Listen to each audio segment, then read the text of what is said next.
Well, unlike each of its neighboring states, Pennsylvania still aligns with the federal $7.25 an hour minimum wage, which was last increased in 2009. Now, 14 years later, the Commonwealth could be on track to change that.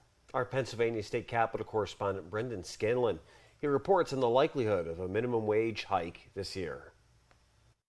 Pushing for a higher minimum wage in Pennsylvania has been a top priority for many, especially Democrats, over the past 14 years. The current $7.25 an hour is absolutely unacceptable. House Majority Policy Committee Chairman Ryan Bizzarro says the Commonwealth is overdue for an increase. Folks who've been working minimum wage jobs for years should have received an increase a number of years ago. Many argue that market forces have driven up wages on their own and that there's no need for government interference. Bizzarro says that may be true, but argues a statutory increase would protect many employees. We hear all the time, well, most people are paying more than minimum wage. Well, that might be true, but there's nothing that can stop them from rolling back to $7.25 an hour in Pennsylvania tomorrow. Now, 14 years after an increase, Pennsylvania has a Democratic-controlled House and a proposed $15 per hour minimum wage in Governor Josh Shapiro's budget. The question is, does an increase stand a chance in the Republican-controlled Senate? I think there's a good shot at that. I think we'll have support in the House for that, obviously.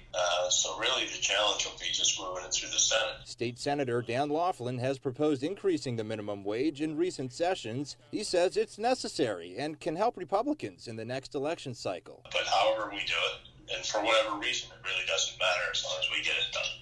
Now, Laughlin plans to introduce another bill this session to gradually raise the minimum wage and tie it to inflation so that the issue doesn't persist time and time again as it has for the past 14 years.